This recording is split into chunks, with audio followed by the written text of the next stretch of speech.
Magandang araw sa lahat mga kabasketball, at kung bago ka nga lang pala sa channel na to ay mag-subscribe ka na at pindutin ang notification bell. Ngayong Sabado ay makakarap na ng Gilas itong national team ng Qatar.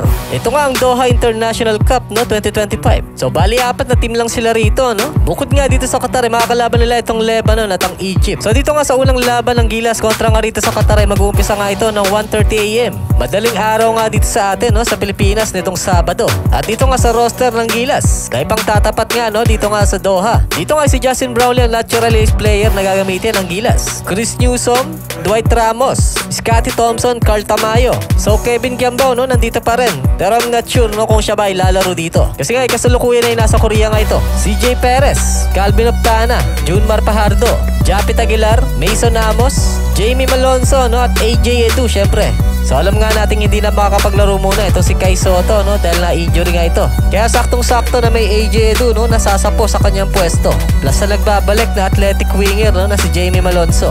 At dito nga sa makakalaban ng Gilas na Qatar, no. So nandito nga mga top player, no, na magpapahirap sa kanila. Una na nga rito, no, ang kanilang point guard na si Mike Lewis. Siya ay 6'2" point guard, no. At maganda nga ang nilalaro nito, no, 17 points per game. Sa nakarang laban nito, no, kontra Iran. May kasama pang 2.5 rebound, no, at 3.5 assists. May magandang outside shooting nga ito, kaya kailangan ay mabantayan nga ito ng maigi, no. At sumunod naman ito si Tyler Harris. Siya naman ay power forward at lumalaro rin as a center. So maganda nga ang nilalaro rin ito, no. Nag-average nga ito ng 14.5 per game with 10 rebound and 2 assists. Kaya magandang matchup nito kay Carl Tamayo o kaya kay AJ2. Kasi may kabilisan din itong batang ito. At ikatlo sa kanilang starting 5, itong si Mustasa Puda. Siya naman ay point guard at 5'10" nga pagdating sa kanyang height. May kabilisan nga gumalaw itong mama na to. Mala Jason Castro nga ang bilis nito. At may magandang outside shooting din. At ika-4, itong si Seidu. Siya naman ang power forward nitong Qatar. Pagdating sa kanyang height ay 6'8". Malapad nga ang mama na to, no? At sanay nga ito sa balyahan. Siya nga ay kabilang, no, sa starting 5 nitong Qatar.